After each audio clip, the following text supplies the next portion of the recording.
These are tough times. I mean, let's face it, if stress is kind of an ongoing thing and increased stress is going on in people's lives, just a lot's going on in the world today, a lot's going on in our lives, and where it touches, where it gets to us is in our relationships.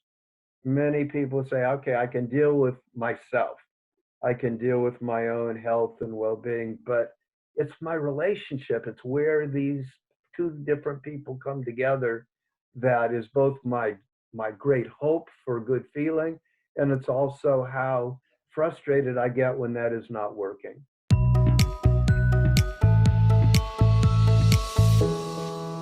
Welcome to yourbrilliance.com. I'm your host, Amy Waterman. This is a question that so many of us have asked ourselves at one time or another. Why does our boyfriend or our husband get so angry? It's like everything can be going along just fine, and then suddenly his mood changes. Like he jumps on something you said, or he starts complaining, and now everything is your fault. It's as if someone else has taken over his body. That fun, warm-hearted guy that you fell in love with has temporarily disappeared.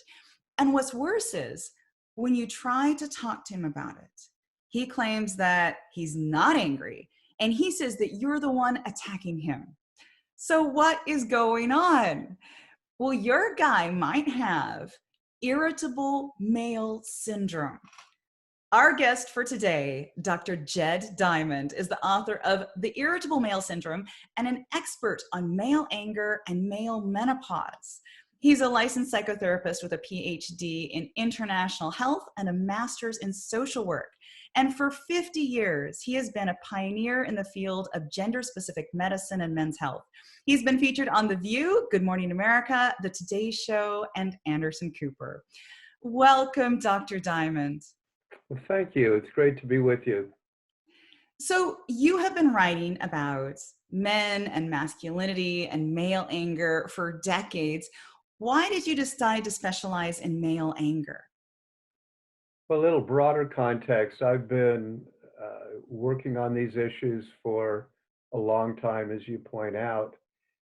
What often I don't share, but will hear, and with people that I trust, is that the interest that started me doing this was personal. I grew up in a family with a father who was irritable and angry and turned out depressed, which I'll talk about in a little bit. And I felt the effect of that. I felt how it impacted me as a child and my mother in relationship, and that relationship ended badly. And I grew up without a father in the home, as many people do. And I vowed that, when I got married, it would be different. And it was not different, as it turned out. I got married and had kids, and I found that I was experiencing a lot of the same things that my father experienced, even though I said, no, not me. So it became very personal as well as professional because I was seeing a lot of women coming to me describing exactly the kind of things you're introducing, and a lot of men, quite frankly, coming confidentially saying, I wouldn't say this to anybody, but there's something the matter. I'm not sure what it is. I used to think it was 100% her, but now I'm starting to wonder with maybe there's some part of this, whatever this is, has to do with me. So that really was the foundation for, in a way, going on a search to go, what is happening here? What happened to my father? What was that about? How did it get transferred to me, or what part of my life, drew this in, or that I somehow took on? And then how do we help? Because I see it in hundreds, thousands of people. That seems to be very prevalent. And with the stresses going on in people's lives in the world, it seems to be getting even worse. And I want to mention too to our audience that Jed has so many books. You've got a book about your dad and that relationship there as well. So at the end of the show, we'll make sure and give you a link to go to his website and check that out. But one of the things I want to start out with is, we all get angry now and then. What makes irritable male syndrome different? Like, where does it cross the line between just ordinary, everyday, getting mad at the stresses of life into a problem? Right.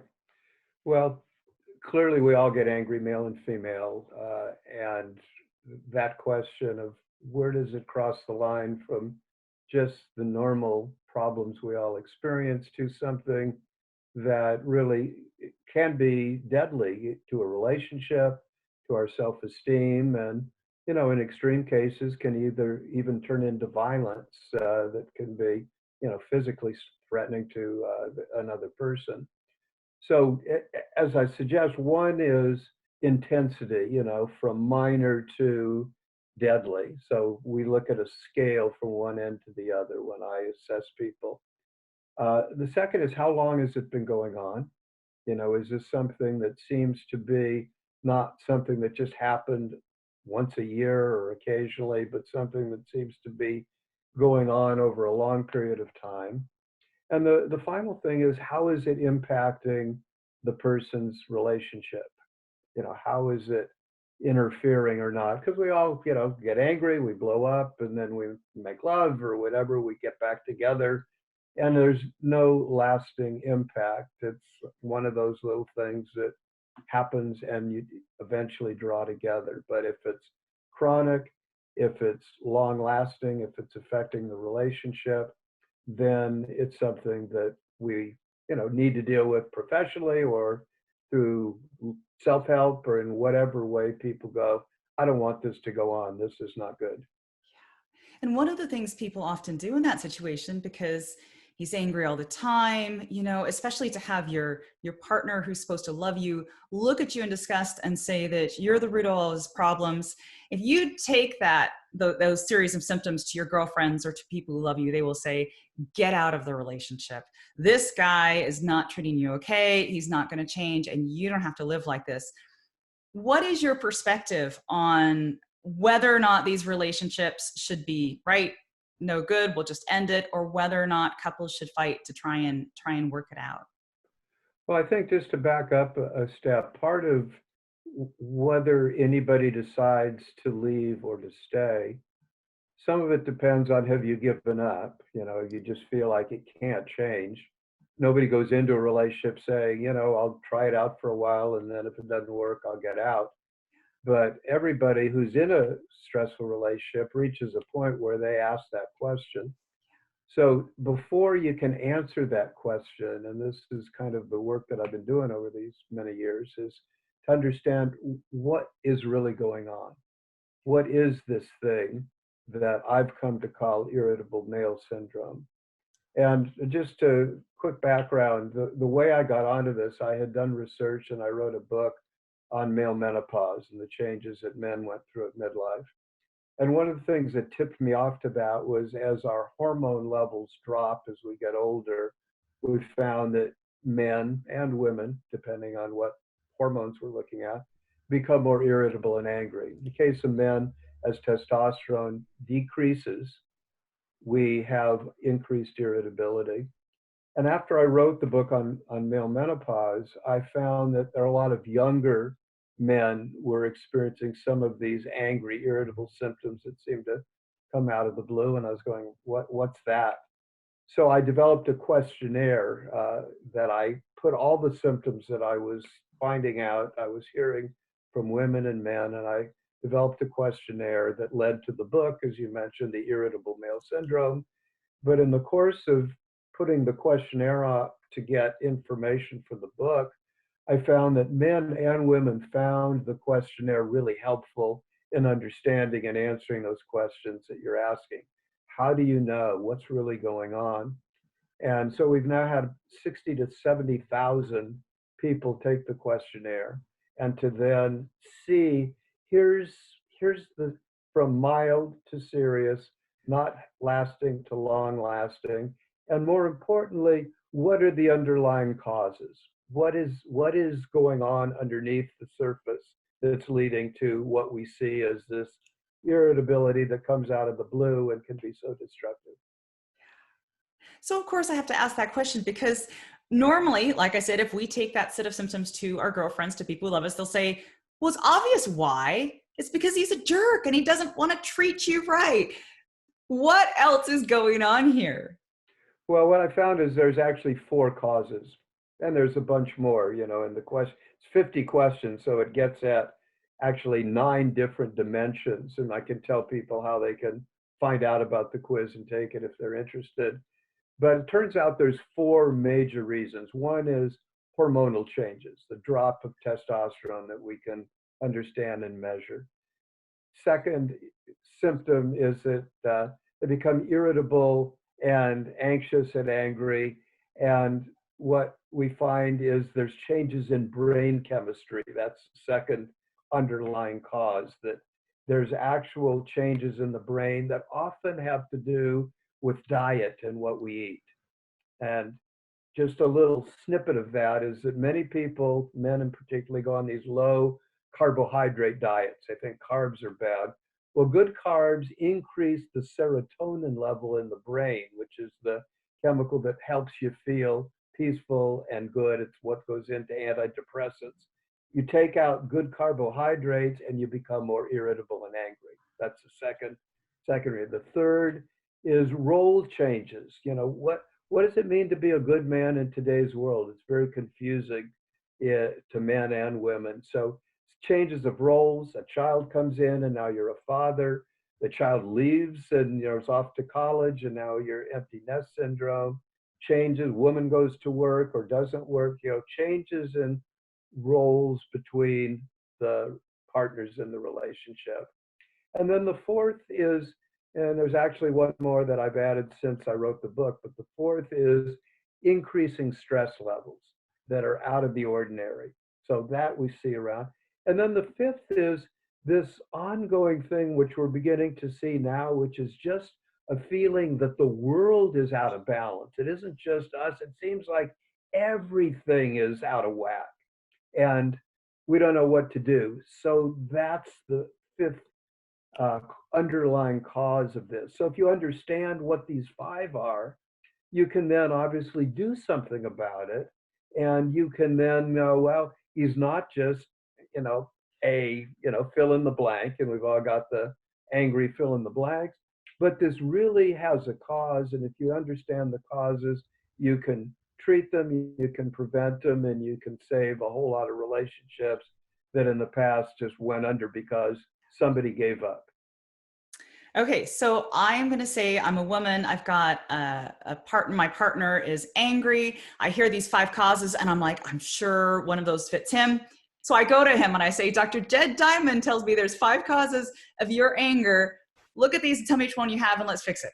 Do you think that would work? Yeah, it works for about 5% of the men you do that with. Okay, 5%, that's going to work. Yeah, it says, thank you. I've heard of that Diamond guy, or, if you say he's good, I'm certainly going to listen. 95% will say, I don't want to hear it. You got a problem, it ain't me. So there's a better way for the 95%. And it's somewhat counterintuitive and gets into how I do the quiz. So the quiz is an online quiz. You can get it at IMS for Irritable Male Syndrome, imsquiz.com. It brings you to my website, and you can also just go to my website, which I'll tell you at the end, and you can get it there. But what women do that works, most of the other 95%, they take the quiz as they see the guy. In other words, they put all the, it's easy. They love to do that. Yeah, man, let me check off all the ones, and they get a score and they go, oh, no wonder. So, they get it. And then they don't go to their husband and tell them, hey, you know what? You ought to take this quiz. They go and they say, I took this quiz about this Diamond guy. I'm not even sure who he is. And it's probably way off, but I got a score. It's how I see you. And I'm sure I must be really totally out of line with this. You probably aren't even going to want to do this, but you probably, if you take this thing, you probably can show where I'm really off base here, and maybe even where I've got a problem. And 95% of the guys, yeah, I'd be happy to take the quiz to show you how far you have. What, you showed 97? All right, let me show you what and he'll take the quiz. And again, 95% of the guys who take the quiz after she says you're probably not going to want to, and it's probably way off, and you're probably wrong, will do one of two things, both of which are good. One is he'll go, I took the thing and I scored pretty high. It wasn't as high as you scored me because you're probably wrong, but I scored, and it's got a thing, minor problem, major problem. And so maybe we ought to talk about it. Or at worst, he'll go, you were way off. You scored here. I scored really low. Yeah, I'd like you to take it. Isn't there an irritable woman quiz that you actually have one? And I'll send him the irritable female quiz and he can take it and score you. But you get talking about it. It not becomes I'm going to get you to the therapist to fix you, which is what a lot of women do, or you're screwed up and I'm going to have to get you to help, or I'm just pissed at you and I want to prove it.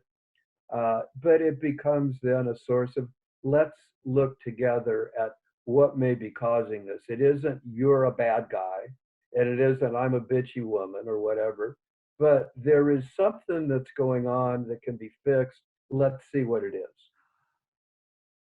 So I love that because it gets the conversation started. So let's say a couple has had that conversation. They're like, right, we need to do something. What's their next step? I know you offer a ton of resources on your website. You still counsel couples. There's lots of stuff available. Yeah, the main thing that both men and women get is that this is not just a mystery, and it doesn't mean you've got a bad guy or the wrong guy or he's hopeless. There's real reasons and there's real causes and there's real cures. So just that, even if nothing else happens, just to know there's hope is positive.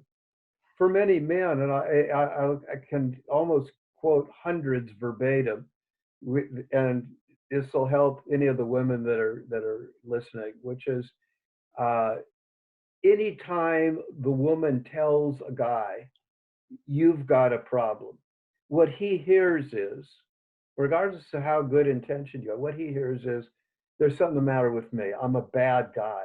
I'm screwed up. And they hear reverberations of their fourth grade teacher that was always shaking her finger at, you boys, if you'd only, or their mothers, or somebody from the past that, that rings. And what the men will say when they take the quiz and they get a score and they realize the score isn't, your wife didn't, tell you this was the score. They get scored against 60,000 other people that have taken it, all anonymous, you don't put your name in.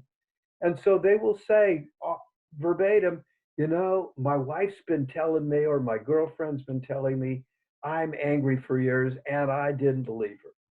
And I thought, oh, come on. And then I took the quiz and I got a number that's an objective. Many guys like numbers. All right, so it's a number. And there's hope. It isn't my fault. It's not something I'm a bad person or I'm hopeless. There's a reason. I can do something about it. I can change my diet. I can change my stress levels. I can talk to my wife about the changing roles that are going on. I can recognize that many times the anger and irritability have to do with depression and underlying feelings of pain and hopelessness, and questions about my male ability to provide or my ability to be a good man. So all of these things together then bring men and women to my site, to my way of connecting with some hope, some saying, great, talk to us, help us see what can be applied to our unique family and our unique relationship that's going to help. Fantastic. And so for those of you watching, if you want to take the quiz and see whether it can help your relationship, just go to imsquiz.com. And we're also going to shove a link in the show notes below where you can get Dr. Diamond's free ebook on the hidden reasons men get angry at women. Thank you so much, Dr. Diamond, for coming onto the show. And I wondered if you had any last message you would like to leave our viewers with. Well, just that these are tough times. I mean, let's face it, if stress is kind of an ongoing thing and increased stress is going on in people's lives, just a lot's going on in the world today, a lot's going on in our lives, and where it touches, where it gets to us is in our relationships. Many people say, okay, I can deal with myself. I can deal with my own health and well-being, but it's my relationship. It's where these two different people come together that is both my great hope for good feeling, and it's also how frustrated I get when that is not working. And this is where I try to give hope and opportunity. And the other thing at menalive.com, which is my website, it's another place you can learn about the quiz and the other services that I offer to people. Thank you so much. And thank you out there for watching. Now, did you have any aha moments while watching this interview? If so, share them with us in the comments. And for more interviews like these, make sure to subscribe to Your Brilliance TV here on YouTube, and then come on over to yourbrilliance.com for more tips and insights on how you can live your most brilliant life. See you next time.